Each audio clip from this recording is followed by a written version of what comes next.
What's up, everyone? It's Scotty with Money Vesting. So welcome on board for another live stream here. We're gonna give it another shot. So again, thank you so much for joining. We will see if we are able to keep up with the live stream. I still gotta figure out the issue, so I do apologize if we get cut out here later today.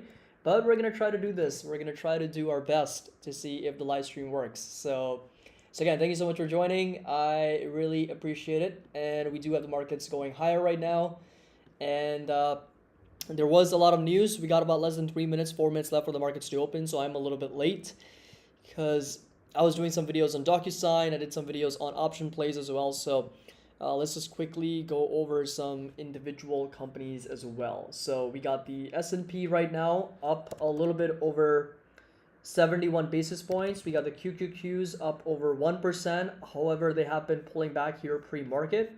And we've got the Dow Jones up over 70 basis points as well, although they have been pulling back here pre-market also. So let me know what you guys think about the markets today. What are your expectations? Of course, we got the inflation numbers yesterday, which were pretty high, pretty steep inflation numbers. And next week is when the FOMC meeting is. So we got Jerome Powell and the Fed coming out next week with the monetary policy meeting, and of course the summary of economic projections and all that stuff. So markets today, I'll do the poll very quickly: green, red, and flats. So all right, off you guys go for the vote, and we'll see where the sentiment is on the day today. And then we'll go ahead and open up our 4-split screen to look at some individual companies as well. By the way, this right here, Deutsche Bank seems to be at work today. So they initiated a lot of buy ratings. So Deutsche Bank initiates coverage on Amazon as a buy. They initiated coverage on Chewy as a buy, initiating coverage of Uber as a buy, initiating coverage of Roblox as a buy. We got initiating coverage of Alphabet as a buy. So it seems like Deutsche Bank really kind of waking up today and putting so many buy ratings on so many stocks. 31.50 price target for Alphabet. Snapchat as a buy, $45 price target. By the way, what did they have for Amazon? Amazon. So it doesn't seem like they have a price target there for Amazon. Meta Platforms as a buy. Barclays reiterates Apple as equal weight. We got JP Morgan downgrading Chevron to underweight, and we've got Piper Sandler downgrading Oracle to underweight from neutral as well, and then Bard downgrades DocuSign to neutral from outperform. So that was that was DocuSign that we also covered. I did a video on them. Make sure that you do check that out as well. All right, so we'll see what happens with the signal here, with the connection, and hopefully when the market opens, we are still able to keep up with the actual sort of connection and doesn't lag or anything like that. But if it does, again, I do apologize in advance. I still got to figure out how to get that fixed. We do have Tesla slightly dropping here, so is Meta Platforms. We got AMD over here, PayPal Holdings right there. We're going to keep a close eye on Amazon, and then NVIDIA at the top left. Also keeping a close eye on those. All right, so off we go. Amazon here up over 1.8%, back over 29.90, so almost $3,000 right now. And of course, this right here is going to be the markets at the moment, with the Nasdaq opening much higher, 1% right there at 13,230. We got the S&P also up over 0.5%, and the Dow Jones up over 0.5% also. So that is going to be your indices right there. So decent open, right? And that was because of some expectations of a ceasefire.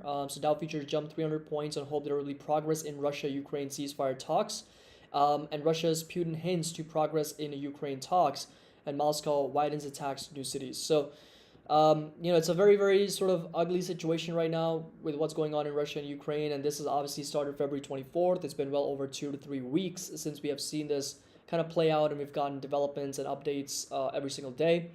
It is gonna. I feel like it is gonna prolong for a long time. It is gonna keep going for as long as it's can keep going. Like it's gonna be a few months, could be even maybe a year. Because wars do usually take a long time to kind of settle, right? So obviously, historically, when we've seen those wars, it takes a couple of years, several years until everything kind of settles down. But right now, we still have, so yeah, Chevron also got a downgrade today, unfortunately, so you caught that, Martin. So Cowen re-rates Peloton as outperform. I think Chevron got a downgrade here, underweight from JP Morgan on the day. So that might be good because you do have puts on Chevron, so that might be good for you, right? So market open time for the stream to lag. Mike says so. We'll see. We'll see what happens. Again, we'll see if we can get that fixed. I just got to figure out what exactly is the problem, right? So, um, I I mean, if anybody here is familiar with technology is much better than I am probably, then let me know if you can figure out exactly what the issue is. I can share the specs of the computer that I'm using, the OBS Studio, and what type of settings I'm using, so you can help me with getting the stream back because it was working well. We've done streams for more than a year. We've done them every single day, and it's just the last week it's just been giving me a lot of issues, right? So quick take on oil. Oil has obviously been coming back off from 130, 129 per barrel, so we're down a little bit over 18%. Bitcoin here just about flat, consolidating sideways at that support of 37, 38,000. Ethereum also roughly in the 26, $2,700 range, and mostly just consolidating, kind of forming that pennant or kind of like a symmetrical triangle right now. AOL dial-up. So I don't know what that means, but I do have pretty strong Wi-Fi. So again, not as strong as some of the other people that I've shared it with. But my upload speed was about 20 megabytes per second, and download was over 200 megabytes per second. So I've been told that the connection is very fast, but again, I don't know. I don't know what happens with it. So 10-year yields back over 2%. So strong move to the upside. That as a result, TLT, which is your prices, sort of bond prices coming down. So that's the inverse correlation. Bond prices selling off, yields pushing higher, and volatility here is down back under 30 levels. It's down a little bit over 2.5%. So that definitely, selling off here on the day. Just 35 is going to be that level that we're really watching very closely. And the next support is going to be roughly in the 19, 20 levels. We haven't really seen sub 16, sub 18 levels for the VIX in all of 2022. Ever since the year started, it has been pretty elevated for the volatility, right? And this is going to be your QQQ. So, overall, still a downtrending pattern, still lower highs and lower lows. So there's no actual signs of any type of a progress yet. Once we break past 350, so this right here, once we break past this level right here, that's when I will become more bullish on the markets, because that will represent some more potential upside and some higher highs and higher lows, kind of like a change in direction for the NASDAQ ETF. So that right there is going to be perhaps the most important level of resistance for the Qs moving forward. So we got Meta Platforms down over 2%. Amazon also now selling off quite a bit. We got PayPal still green, but also selling off just under $99. AMD just at $107. We have Tesla also selling off, and Nvidia slightly green by over 1%. So if you take a quick look on the entire watch list, we have this right here is a stock that I added yesterday. Somebody mentioned it on CNBC. I wanted to kind of do some more research on this. This is an agriculture stock. It's called, let's see, it's called Adico Agro, however you say it. But it's an agriculture commodity company, or like a milling company, and they basically operate in farming of sugar, ethanol, energy, land transformation, all that stuff. As inflation has continued to go higher, food prices are going higher. This is a stock that I will be doing some research on over the next couple of days to possibly put out a video over the weekend, because it seems like a very interesting idea to look at. Since inflation is higher, food prices are higher, they are expected to stay high, because Ukraine's farming, they are gonna see an impact of that with production of soybean, sugar, wheat, all that stuff. So as a result, this company could potentially benefit from that. So I'll probably be doing some analysis on that very soon. But yeah, so we have Agro up over 2.7%, Moderna pushing up over 3%, Roblox up over 1.5%. Let's see. So Rivian was definitely down. So Vertex, look at that, up almost 2% here on the day, back over 242, getting a nice breakout, almost testing highs of 250. So we got a nice pullback and then a nice rally back higher to those possibly 52-week highs, and a jump of 9%, 10%. So Vertex, very, very strong candidate for some pharmaceutical companies, so biotech, to kind of benefit from that. And of course, the valuation was super low in the 170s and 180 levels. So very strong move back higher for Vertex. So damn, how can Facebook be so weak? So Facebook right now might be going, well, every stock is weak right now. So if you look at these are all the 6 charts that we can look at. This is Meta Platforms right here in the middle. This is Tesla, this is Nvidia, this is AMD, this is PayPal, and this is Amazon. Every single stock is selling off here in the first 5 minutes, 10 minutes at the open. But Facebook also unfortunately had how is Google doing? So Google, all right. So Google's up a little bit over 81 basis points, but Facebook unfortunately had like another antitrust probe in Europe, for their ads business. So that might have been the catalyst that they are selling off. So right here it says, I think, let's see. So right here, European Commission, UK's competition watchdog investigating Google Meta's Jedi Blue ad deal. So that actually came out today. Might be the catalyst driving app Facebook down, but again, it's not affecting Google as much right now. Google is still green at the moment. So Nasdaq here dropping 0.5% as a lot of Nasdaq stocks are pulling back. S&P 500 on the contrary pushing higher, and we also have the Dow Jones up over almost 300 points at the moment, with the volatility also coming down. So, all right. So, Boba says, "Don't buy anything from cable guys." I know India runs. That's good to know. I will keep that in mind. So, let's see. Any thoughts on CrowdStrike? So just had good earnings. I actually did, Kevin. I did a video on CrowdStrike recently. So if you go over on the channel, you should find a video on CrowdStrike, which again did a complete fundamental analysis. They reported earnings. I think that video might have been before earnings. Yeah, that video was prior to earnings. But it also goes over my expectations and once accounted for earnings, what the valuation is for the company. So we did some analysis on CrowdStrike yesterday as well on the live stream. I went over their future guidance, their expected EPS, their expected revenue, all that stuff. And the valuation is still unfortunately really high for the company. So it's trading at very high multiples. But very, very nice move up over 2%. One of the things that I was reading about today on CNBC is the VPN. So, virtual private network.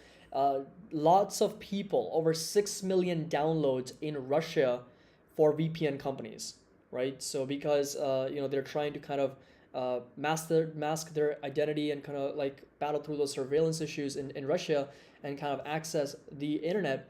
Lots of downloads for VPN companies. So I was looking at which companies actually do offer VPN services. NordVPN is a big one. There's a lot of Surfshark, all those other ones. I think Surfshark was also mentioned in the news that had over significant increases in downloads from people in Russia, right? So that where I was looking at. But then there's companies like Fortinet that might benefit from that in the future. Something to keep in mind and close eye on. And Okta is another one that kind of offers those VPN services, so packet software. So this is also something that something to keep in mind, and I'll obviously keep it on your watch list to see if we actually see that trend reversal, possibly a bullish momentum back higher once it finds that support. So again, VPN companies could see a lot of benefit from that. Wow, the Nasdaq here really giving up on almost all the gains. So let's just take a quick check on the watch list here. So we have Facebook almost down 3%. We have Upstart down over 2.6. Alibaba down to $90 right now. So $90 for Alibaba, pretty significant. Like that's just crazy. That is wild. That is just crazy right now for Alibaba. I mean, $85 is gonna be that next support for Alibaba right now. But again, this is gonna be the level from like their IPO from 2014. If you come back, this is exactly where the company IPO, roughly in the $90, $92 range. It's crazy. This is insane. The company's trading at their IPO levels. Like company like Alibaba, like in 8 years worth of gains is completely lost. So $85 unfortunately is going to be that next support. Baidu is down another 2.7%. So it's starting to break down below this sort of descending triangle here. So it was forming these lower highs, and now we're starting to see a breakdown below. Neo unfortunately down another 3%. So a lot of Chinese stocks kind of selling off because of those delisting fears kind of resurfacing. Mars down 2%. We have DraftKings down almost 1%. Square's down over 1.4%. And Tesla's down almost 1%. PayPal 0.5%. So what is green right now? So Vertex is green. Vertex is still doing well. We have Moderna, Clover Health, Lemonade, Enphase Energy. Not like significant amount of stocks. Like almost everything is now starting to turn red here. So Tesla, Nvidia barely up. AMD almost red. Google also almost red. Amazon's still holding up a little bit, and Facebook obviously dropping quite a bit here. Spencer, at this price range, I think Baba, the risk is worth it. We've been talking about Baba since the 170s, since the 180s. We felt like at this price point, I think the risk is worth it. But but it's just crazy. I mean, it's trading at kind of very similar to what Facebook's trading at, 11 times forward earnings or 10 times forward earnings.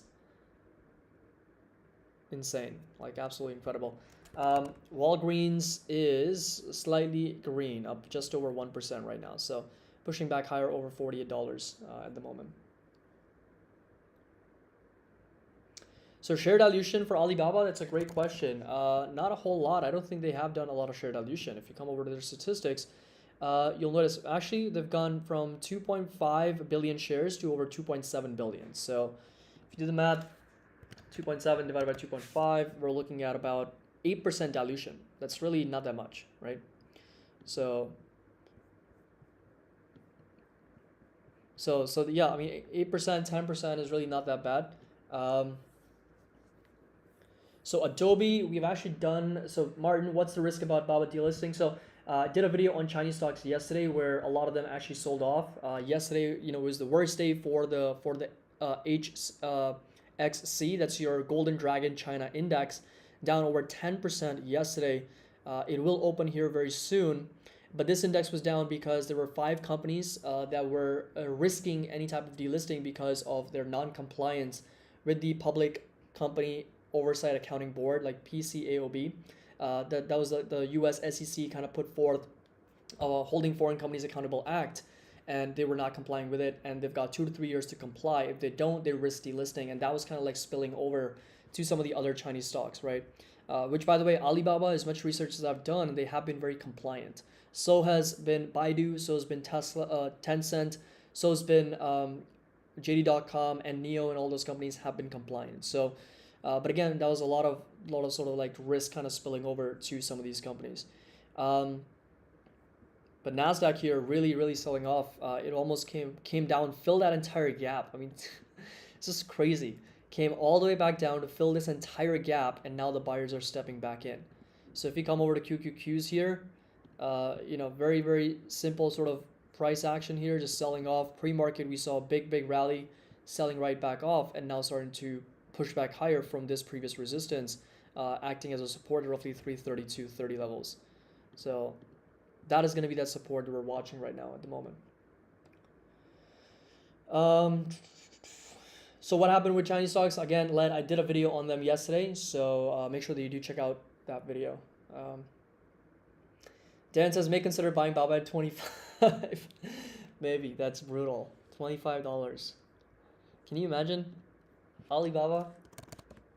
That's just crazy. That's crazy. I mean, from all-time highs, this stock is now down 71%. Oh my God. I mean, fundamentals seem to just not matter at all. It's like nobody wants to take on that risk. And I do think that Charlie Munger is still long. I do think Charlie Munger and a lot of sort of like the big players are still long on this stock right now. And again, if it comes down to like ridiculous levels, and again, I know I've been saying ridiculous levels since the 150s. Every single level since 150s has been ridiculous. But I just haven't pulled the plug, or I haven't just pulled the trigger, on this stock because of all the external fears related to those regulatory issues.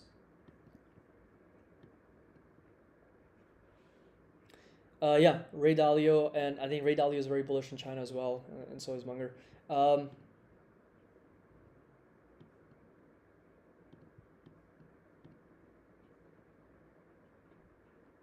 So Spencer, dumb question. I don't think that's a dumb question. I think that's a very smart question. If U.S. were going into a recession, do you think international stocks, i.e. China, maybe sort of a flight to safety, or is our markets tied together? So I do think there's a point to global trade, right? So if growth slows down in the U.S., that definitely to some extent impacts China as well in terms of their manufacturing and just from a global trade standpoint. So if the U.S. enters into a recession, it really depends how long it lasts, right? Because in 2020, that was the shortest recession, right? It lasted about a few months. And then with all this money printing and all the quantitative easing, we saw the economy recover back higher, unemployment come right back down, stock market flourished and rallied. But if it stays longer, if this time, recession's here to stay, if it's a year, if it's 18 months, 2 years recession, then yes, it could impact sort of like globally other countries as well, especially emerging markets where inflation and prices going up so high, and the purchasing power isn't really as comparable to some of the developed countries, that's going to be a much bigger issue. So, you really have to look at long term, in my view. Of course, this is like a trader's market where there's just so much volatility. You can definitely trade your way in this market using options, just like swing trading, day trading as well, and of course taking advantage of those commodity price increases in oil, wheat, palladium, nickel, all those different commodities that are going up. But when you're looking at companies specific, if you've got a long-term horizon like 5 years, 10 years out, it really doesn't matter, right? It really doesn't matter as long as those companies are posting good growth rates, and they're able to kind of battle through these short-term headwinds of when it comes to recessionary fears, interest rates going higher, cost of borrowing coming down, GDP growth slowing down, inflation staying higher. As long as the companies that you invest in, right? Again, quality companies that you invest in can battle through those issues in the short term, long term, in my opinion, they will be fine.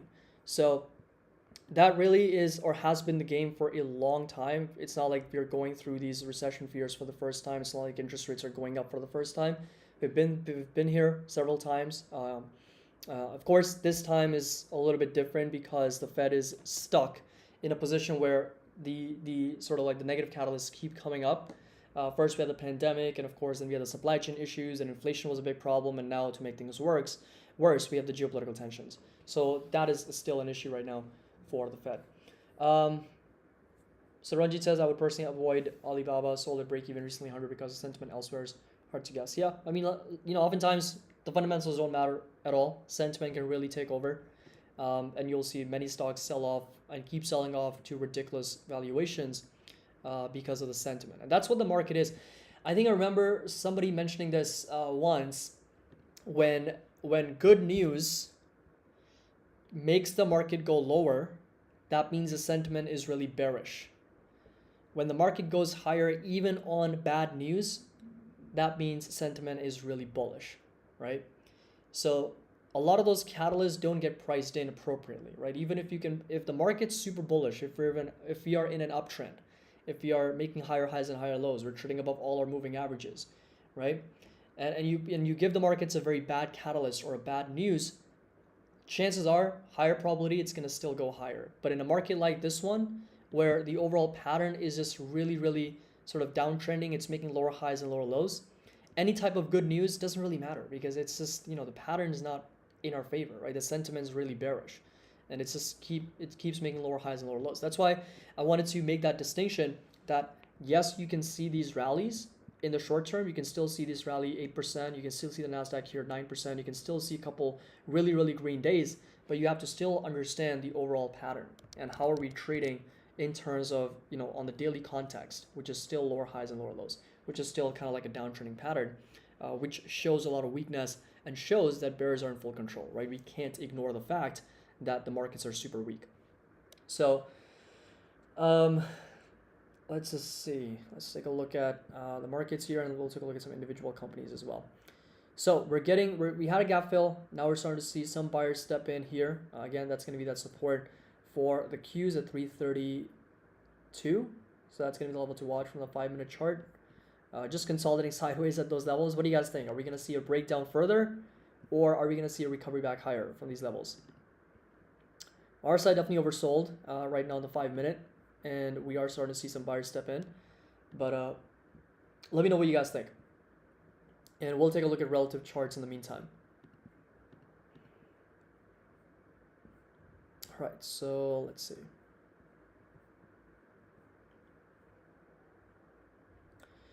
All right here. So volatility is still down over 2.25%. Oil price is kind of stable. And we are just at that level at 0.78. 0.78. This right here, we're like right there, 0.77, 0.78, around these levels. And what this really means is the Nasdaq has been underperforming the SPY. The SPY has been doing a lot better because SPY also has a mix of value stocks, dividend stocks, cyclical stocks, and the Nasdaq is mostly sort of tech heavy, healthcare heavy. And as a result, the QQQ has been underperforming the SPY. But it has happened before. It's not like this is the first time. It has happened several times in the past. Over here, back in 2018, the last quarter, QQQ significantly underperformed the SPY. Over here, back in 2016, the SPY outperformed the Nasdaq. Over here, back in 2014, the Nasdaq underperformed uh, the SPY for a good 6 months, and over here since 2012 till 2013, almost a year, SPY outperformed the QQQs. But eventually, we've almost always seen the Nasdaq overall pattern kind of revert back higher to new all-time highs. So this is one of the reasons why, of course, the Nasdaq's been selling off. All right, let's take a look at some individual companies. Facebook, wow, down over 3% right now. So I think it is part of the analysis here. I think it might be, yeah, so RSI is also here, part of the analysis, and so is the MACD. So definitely coming down to oversold levels. In fact, if you go back, we have bounced off of these 37, 36 levels. And now we're starting to break down even further for the relative strength index below this 37 level for this relative chart. Markets in 2022 has just been so much of a roller coaster, right? It's just been all over the place from an emotional standpoint. Do I sound far away? Should not. Microsoft $200. Oh God, you'll find so many buyers on the way to $100 for Microsoft. That's crazy. I don't think that's gonna happen. But again, never say never in the markets. Anything is possible. Anything, literally anything is possible in the markets. But Microsoft 275, 280 is gonna be that support right here.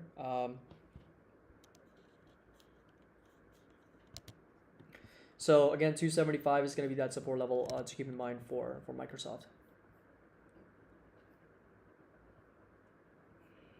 Let's see. Nicholas says your complexion is flawless. I'm jealous. Come on, this is the lighting. If I change the what is it? The color of the lighting, it's gonna change with it. So right now it's a little bit yellow. It's white. This is white. Yeah, so it's mostly the color of the lighting. So Facebook almost back to pandemic lows. Yes, Meta platforms almost selling off here, down over 3%, under $190, and selling off here. So this is going to be the higher lows, the ascending support. Seems like the sentiment is just super bearish on Meta platforms, just really, really bearish, and it needs a big lift to kind of change the direction, change the pattern altogether, because overall, it's just been very, very sort of detrimental to the price action. So the pre-pandemic levels at 139, 140. That would be the March 16, 2020 low, $140. And since then we obviously saw a rally of 175, 175%. But that right there is gonna be that next support. If we break down below this, there might be some support level to watch, roughly in the I would say roughly in the 172, 170 range, kind of like a level that we have validated somewhat here. But if we continue to see some more sell-off and some more breakdowns, then 140 for sure is going to be the level to watch. $139, $140. And then really, I mean, what are the scenarios, right? If you think about all the scenarios that will play out with Meta platforms, right? If, for example, Meta platforms keeps going down, right? Right now the price is $515 billion, right? And even at 500 billion, they're trading at almost at 10 times earnings on a forward basis, right? Even their core business right now, if you just forget about the metaverse and the investments they're doing in the Meta business, even then, Facebook is undervalued from its core business standpoint, right? From its actual advertising business. So even then, I mean, that's a great deal in my opinion. So again, that's why I'm going to continue to kind of dollar cost average the lower it goes. And they're still guiding for growth, which is good. So taking very conservative estimates, it makes sense. So Tesla also down here. So let's see. So Tesla down a little bit over 1.2%. So just under $830. So Chan, God, your connection's holding up on the day. I don't want to say it. Guys, and every time I say it or somebody mentions it, we jinx it. And hopefully, knock on wood, we don't this time. So $785, 780 is going to be that support for Tesla. It's also been on a downtrend as well. Yes, so NIO has also been on a horrible downtrend. So NIO, Alibaba, Facebook, PayPal, Tesla, lots of companies have just been on a consistent downtrend, right? So think about AMD as well. AMD has been selling off since highs of 163. It is down close to 40% from all-time highs, right? So 35, 40%. So definitely been selling off, making lower highs and lower lows. Same thing with Amazon too. Amazon's also been selling off here in the short term. So you'll notice a green day but a red candle, and making lower highs as well for the company. So previous high, another high. So it's just consistently making lower highs and lower lows. So um, so Lucky says Facebook ad revenue is going down due to Apple privacy changes and Android privacy policy changes also on the table. Yes, so that's going to probably affect the company by $10 billion. But trust me, engineers over at Facebook are working a way around those privacy issues and privacy policy changes. And by the end of this year, as much research as I've done, I've spoken to people that are tracking Facebook, that are following up with the company very, very closely. By the end of this year, we should have an announcement of sort of like a different type of software platform that allows businesses to track their ROI much better, right? So, and kind of work their way around those Apple's privacy changes. So let's just take a look at Mara and Coinbase. So Mara is down a little bit over 3.5%. So we sold some more covered calls on this that might be up today. So I have to update that very soon, because Bitcoin, Ethereum, once again selling off here. It kind of rallied and then right back down. It's kind of like a snapback move right back down to 40,000. So we did get up to as high as 43,000, and we're right back down. So yeah, Mara's hurting right now, down a little bit over 3.8%. So is Coinbase. Coinbase also down over 1.6%, because both of them are sort of like of them are Bitcoin related plays, right? So crypto plays.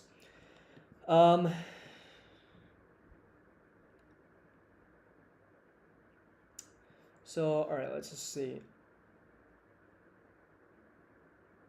So JB Sen says every person I know either uses Facebook or Instagram. So I mean, I would say Instagram more than Facebook. I feel like Instagram is still very underappreciated. Obviously I would consider that to be like one of the biggest social media platforms out there. Even though Facebook is kind of deteriorating in the average daily users or monthly daily users, or average monthly users, Instagram is really kind of where most of the social media sort of interaction happens, right? Of course, next to TikTok and other platforms. I would say like Instagram number one, then TikTok, then I would say like maybe Snapchat, and then Twitter coming down. Everyone's got like different features, right? Different software, different sort of features that can offer. So Upstart is dropped to $207. Yes, so I'm definitely looking at Upstart as well. So the third says you would buy Alibaba at 57 levels. Not really. I mean, I don't have any plans of buying Alibaba right now. Still holding back, still just trying to understand the regulatory issues with the companies over in China. The only Chinese stock that I have in the portfolio is NIO, which is like less than 2% allocation right now, and has been for a long time. But of course, it's just selling off. It's also hurting at the moment, unfortunately. So we are down over 5% right now. Next support 1650. That's the level to watch, and we're just kind of continuing on that downtrend overall, just of lower highs and lower lows. So yeah, I mean that 1650 is going to be that support level to watch for NIO. So, Caddy, what is your worst loser so far? For me, it's PayPal. Lost like 50% in my first big buy at 200 and being averaging down ever since. So that's a great question. In terms of percentage wise or in terms of dollar amount, which one are you asking? So because we all have stocks that are down that we're down in. Obviously, we can't be perfect, and there has been stocks that's been selling off. So obviously, I'm down also on a few of them. But are you talking about percentage wise or are you talking about dollar terms? Wow, Facebook really selling off, down 4%. Look at Tesla, down almost 2% here. Nvidia also turning red. AMD. If AMD gets closer to $100, without a doubt, I'm going to be thinking about selling a cash to good put. And again, all those option plays were covered in the recent video that I did. Google is now down, and Amazon also just hanging on by a thread. Hanging on by a thread here. Just about flat right now. So the only stocks that are green, Shopify, look at that. Shopify is the only NASDAQ stock that is probably up right now, pushing up. So it is up over 2.6%. So $567 is where we are, with the resistance roughly at 593. And then DocuSign, let's take a look at for Ranjit. So down over 21%, unfortunately. Yeah, that's unfortunate. Again, I did a video on DocuSign recently, so make sure that you do check that out. We go over into a lot of detail and go over all the revenue, the earnings, go over the sales and marketing expense, the operating expense, all that stuff. The billing is a customer growth. Everything is covered. Like literally every single thing that you need to know about DocuSign is covered in that video in like less than 15 minutes. So make sure that you check that out. But yeah, definitely selling off. Next support is going to be $67 for the company. Two really big gap downs, right? So the first one was in the last earnings here, and the second gap down over here in the most recent earnings. And both times they actually guided for slower growth, unfortunately, and as a result, it's selling off. So markets here, they're not green. Ed, which markets are you watching right now? The Nasdaq is down 27, 30 basis points, and the S&P is almost gonna turn red here any second. So yeah, I mean both indices, the major ones at least, are selling off. The Dow is getting held up here with energy. So well, not energy, but we do have Boeing and Cisco, McDonald's keeping it higher a little bit, whereas ExxonMobil is down. Chevron's also flat here, just down about 71 basis points.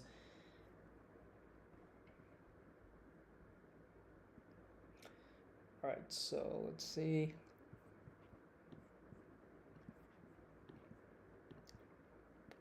But yeah, look at these brutal drops. I mean, AMD just consistent sell off here in the first right at the open, the first 30 minutes. And there we go. That was a breakdown for the QQQ. And the VIX getting bought up here very nicely with the yields just over 2%. And the big breakdown on the NASDAQ. All right, Mars down almost 5% now. Coinbase is down almost 3%. Significant sell-offs. So I'm interested in Moderna. I am interested in Moderna. That's a great question. So this is a stock that I'm definitely watching. If you come over to the weekly chart, if you look at this overall pattern, a very, very nice, consistent higher highs and higher lows, and it has been selling off, coming down to that support at 118. 118 is really where I would be interested in for Moderna. From all-time highs of 500, it's down 72, 73%. So definitely watching Moderna at 118, 117 levels. So that's really the level that I'm watching right now.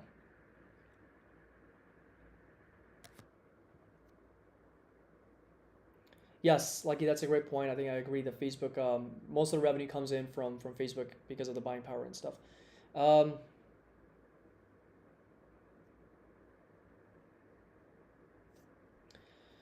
Let's see. So think we will see AMD at 150 this year. It's hard to say. $150 is going to be, again, close to about a 50% jump.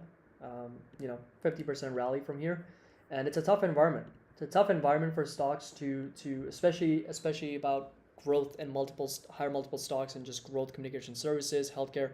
Some of these names to rally about 50, 60%. I mean, those days are kind of like somewhat behind us from 2020 and 2021 when we've seen some big rallies in stocks. Not saying that it's not possible, because it is possible. It is a probable outcome. It just depends on where inflation is going to be towards the second half of the year. I still expect towards the second half of 2022 to be much stronger and much better in terms of gains and of course rallies that we see in the S&P and the Nasdaq, because we'll have more clarity by then, right? We'll have a good sense of where inflation is headed, good idea of what monetary policy is going to look like, what the Fed's going to do with interest rates, and hopefully by then we've got good idea and good clarifications on the geopolitical tensions as well, and what's going to happen with oil, right? Because commodity prices really are putting a lot of pressure on the equity valuations and prices in general, because it all boils down to where Europe is going to get their oil from, right? 40% comes from Russia. Can they find an alternative? If so, what's going to happen with oil prices? Is the world going to completely cut off Russia and from its global trade sort of supply chain there? And if not, then what's going to be sort of like the course moving forward? So those are some big questions that we don't know the answers to. And a lot of it really depends, especially in the stock market, a lot of it depends on where commodity prices go. But as long as you're positioned, again, in the short term, it's hard to predict, right? What's going to happen over the next couple months? Nobody knows, right? What's going to happen in the next 6 months?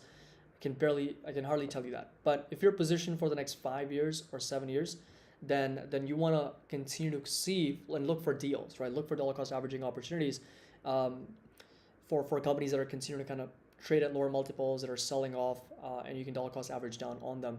Um, and like I said in our Discord yesterday, that the other side of this would absolutely be epic in my opinion. So once we start to see those rallies come in, it will be just like nothing else. It will be like big snapbacks, big days. Yesterday was just like one of those glimpses of what is possible for the Nasdaq. Was it yesterday or the day before? I think it was the day before, right? Starting to lose track of days here.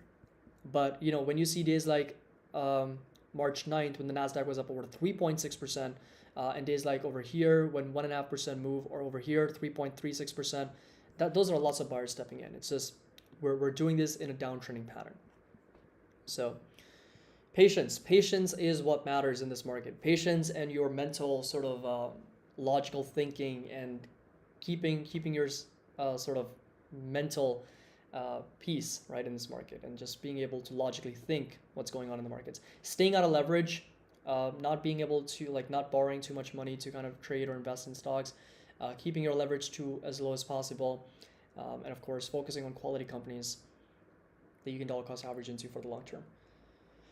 All right, so JB Sen said, I think the S&P 500 will finish 3% in 2022. So Tom Lee from Fundstrat still thinks the S&P can finish 5,100.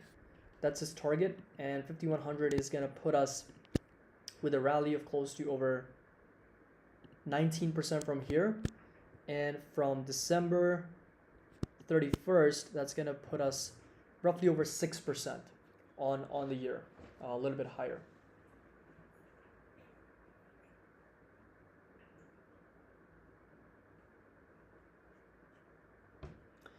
So Marcus says that it is far worse than 2008. No, 2008 was much worse. Obviously, I was very little back then, but from what I've read and from what I've actually learned about from talking to people, 2008 was much, much worse. I mean, this is like nothing even comparable, right? Not even comparable to what 2008 was.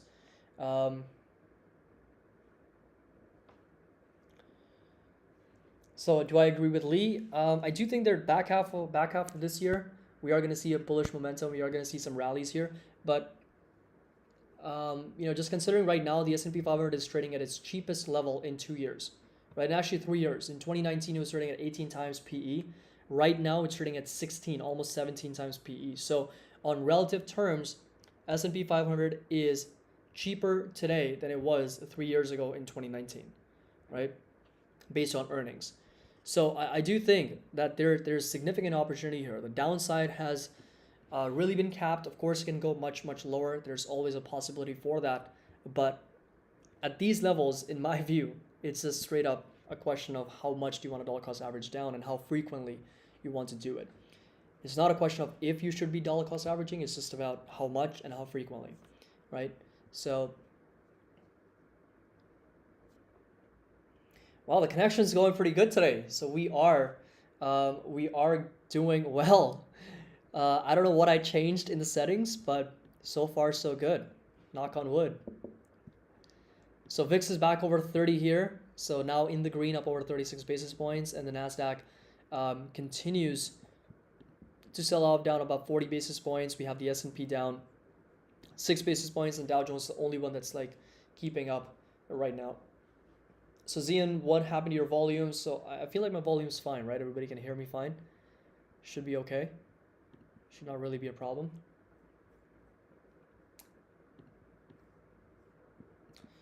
Andrew, are you adding Neo, Caddy? So I'm not. I haven't really added Neo in a very long time. I think it's been well over a year and a half. I think the last time I remember buying Neo was like back in like 2020 or something, like in the middle of 2020 might be. Yeah, it's been a really long time. But no, not really adding, because there's always been those regulatory issues. As I've mentioned in my Alibaba video, that these regulatory issues are a big sort of external headwind for a lot of these companies, right? And then you've got all those delisting fears. So the sentiment really is very bearish on Chinese stocks. But the fundamentals make a lot of sense, right? Fundamentals you look at for any company, whether it's Alibaba, whether it's Neo, whether it's JD.com, Baidu, Tencent, all these companies got great fundamentals, but then you've got that external fear, right? External risk, sort of regulatory pressure that's driving all these stocks lower. So that's why I've kept the allocation to a very, very minimum. And that's really sort of like how I'm seeing it. Of course, people have different opinions, and you might think that there's a lot of opportunity here, and all the power to you. You can do what works best for you. But then some people want to completely not invest in Chinese stocks. That's also okay, right? I would always tell you guys to do what's best for you, right? Don't follow specific people, or don't follow me, don't follow your friend, or whatever. Just do what is best for you, right? If that means staying away from Chinese stocks, great. If that means having a little bit more cash as a cushion, great. If it means going into tech stocks or going into healthcare or value or whatever, or that's completely fine, right? It's at the end of the day, it's all about what's best for you and your strategy. So for me, I think a little bit of exposure is fine. I'm still waiting on the earnings to kind of see where Neo goes in terms of margins. We already know about the deliveries, but average selling price and how quickly they can turn the corner towards profitability. They had their dual listing in Hong Kong. So all that is going to give me a good idea on the fundamentals of the business, right? So Evelyn, what do you expect from the next Fed meeting? Really only about a 25 basis point hike on interest rates, nothing else.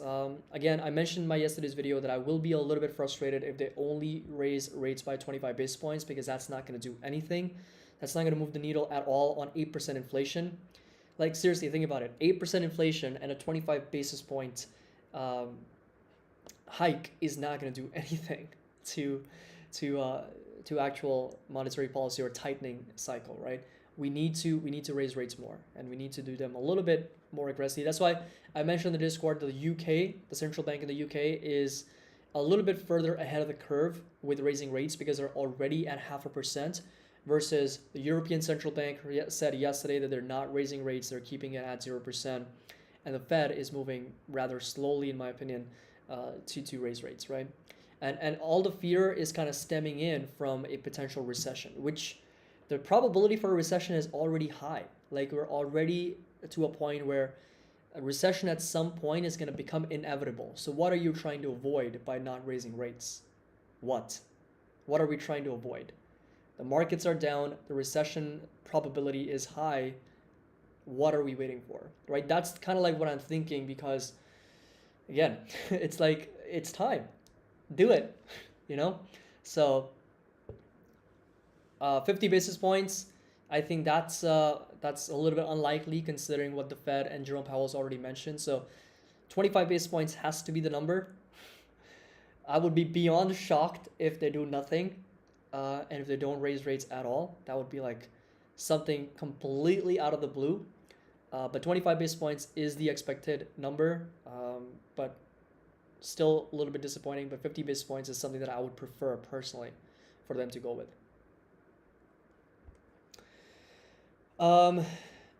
So N Reddy says inflation will come back under 4.5% by the end of this year. So I think that's a fair assumption, considering that towards the back half of the year, we talked about how they're going to lap over some very tough comps. So right now we're at 8%, 7.9%, give or take. And after June and July, it's going to start lapping over some very, very difficult comps on a year-over-year basis. So, and again, let me know in the live chat, what do you guys think where inflation is going to be for 2022? Where is going to be inflation at the end of this year? And again, jokes aside, I know we like to make fun and we're like going to say 20%, 25%, all those crazy numbers. But realistically, where do you think inflation by the end of this year in 2022? I want to hear from you guys. Right, so we've got a little bit over 360 people watching. So let me know what you guys think about inflation, where it's going to be by the end of this year. Okay, so we got 6%, couple people saying 6%. I think those are some very reasonable numbers. Vincent, 8%, okay? So Tom says 5%, 5%, 10%, 9%. Okay, so we're a very, very good estimates, I think, in my view. 6.2%, a little bit over 5%, 10%. So I think the highest we've seen so far is 5%. A couple people expecting 5%. Okay, so we now had 12%. 12%. And Reddy, we can't really do a poll because Timothy says 100%. Again, come on. Jokes aside.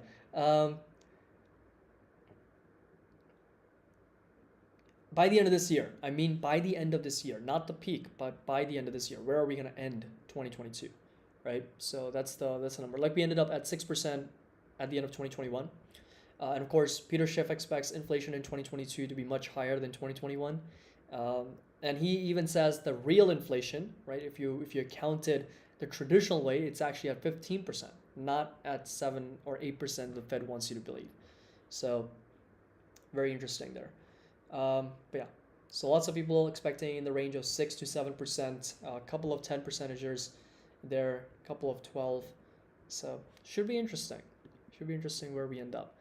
Um, Look at Tesla here, down over 2.6%. Not a single, just one green candle in the last 45 minutes. 45 minutes, only one green candle, and overall it's just been selling off.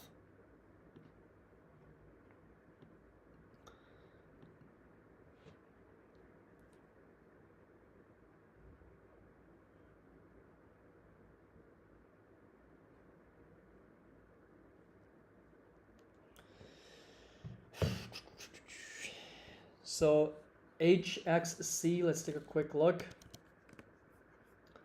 It's down over 5.4% at support now at 6,129. So yeah, this thing is at support 6129. So definitely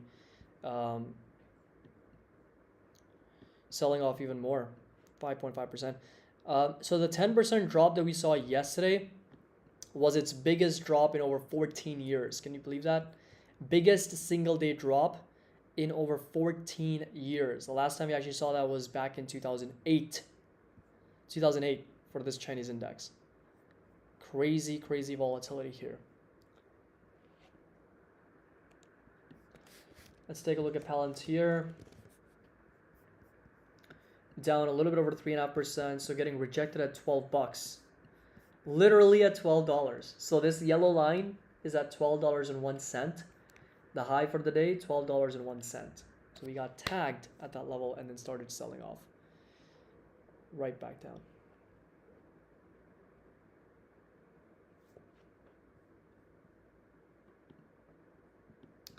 So, but you know, there's inflation right now, especially in the US. I kind of feel for everyone that's spending a ton of money on gas.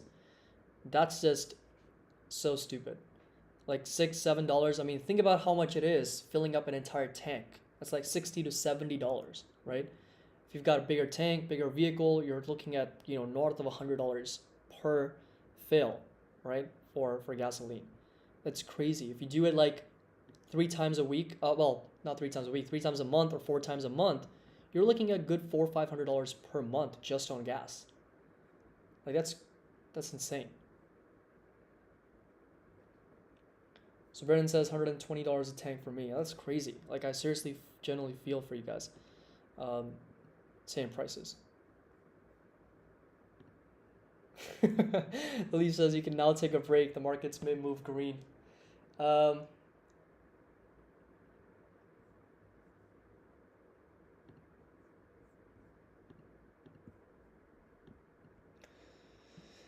right. It was all green before you came online today. Wow, you guys are super mean. Fine, I won't come online at all. Ever. No live stream store tomorrow.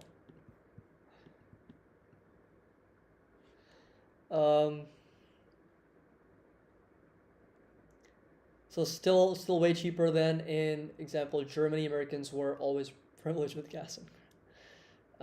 Happy Friday. Yep. So hope you guys have a great weekend. But obviously we're going into the weekend with some bloody red days.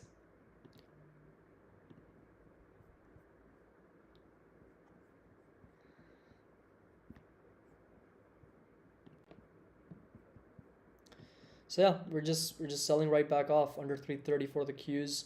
318 is gonna be that next level to watch as a support.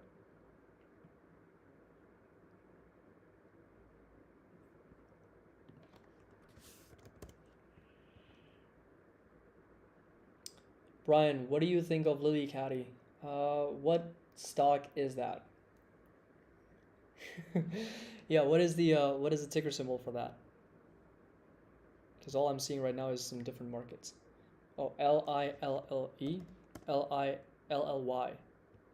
So LLY. Ranjit says Lilly. Lilly? No, but then that's not. So LLY. God, I'm so confused. What's the LLY? Okay. So, okay, this one. All right, it's up over 1.6% right now. So lots of consolidation here for the company. Let's take a look at the market cap. 257 billion, so it's a pretty large cap company, 1.47% yield. Tongue twister. But on an annual basis, a strong revenue growth coming in from 22 billion to over 28 billion. Decent growth, profitable company. Let's look at the balance sheet. So a little bit more debt, $16 billion debt versus $4 billion in cash. That's usually not great. Current ratio is sitting at just over 1.23, so that's good. Return on assets 11%, return on equity 76%, return on invested capital 23%. That's also good. Share dilution from 1.1 billion to just over 953 million, so that's good. They're buying back their own shares. The only thing is the balance sheet. I would definitely pay close attention to that. And free cash flow here has also been growing from about 1.7 billion to now 5.9. Wow, so almost $6 billion. And then how's the valuation? Wow, 43 times earnings. So definitely rich valuation. So a couple concerns there. Balance sheet, cash is much lower than the debt. Current ratio is still good, but valuation is a second concern. A very high P multiple, 43, 44 times, over 9 times, 8 times sales, and 33 times free cash flow right now. But other than that, it's got strong revenue growth, strong net income growth. Free cash flow is also growing. They're buying back shares, so not a lot of dilution. And as a result, you can see the overall pattern is also very bullish, considering that it's making some very strong higher highs and higher lows. So pharmaceutical drug company, firm's product consists of diabetes, oncology, all that stuff. So yeah, very, very strong move happening. Support level is going to stay put at roughly in the $231, $232 per share level, and resistance is actually going to be around here, close to $279, $280. So that right there is going to be that next level to watch for Lilly, LLY. So Rivian, yes, Rivian had a big drop, right? So I might do a video on them, down close to over 8.7%, down to $37 at the moment. So from $180 down over 79, almost 80% right now. So big drop here for Rivian. But yeah, earnings, I think they have a delivery estimate of 25,000 vehicles, if I'm not mistaken, for 2022. That's how much they're guiding for, 25,000 vehicles. And reported revenue was 54 million, a little bit shy of estimates. EPS negative $2.43. It's making a new all-time low. So there's not really much that we can go over about Rivian stock right now.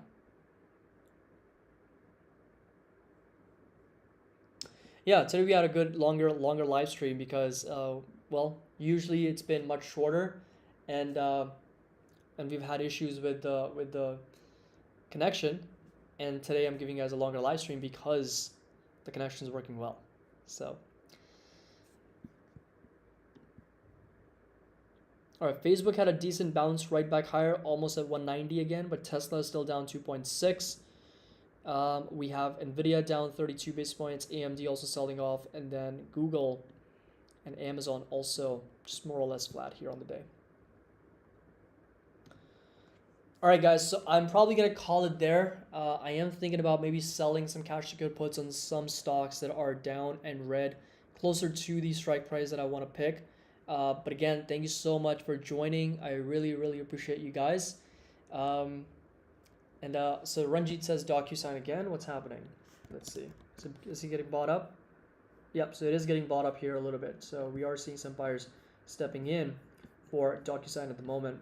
The low for the day, 73.53. We're starting to see some bullish momentum here for DocuSign. So once again, thank you so much for joining. I really appreciate it. DocuSign down hard due to conservative guidance. Yeah, so they're only guiding for 19% growth for fiscal year 2023. Revenues 2.5 billion. Price sales are under 6 for the company right now. So once again, the markets are pulling back here intraday. So definitely, hopefully, once I go off, the market starts to rally back higher. So that should be interesting. But again, thank you so much for joining. I really appreciate it. Yes, we haven't promised a very long live stream from the day Nasdaq being minus 3% finished in the green, but the only problem is the network issues, right? I would love to do a very super long live stream on the weekend, but some network issues. We've been having some connection problems, so hopefully those get fixed very soon. And today was good. Surprisingly, it was good.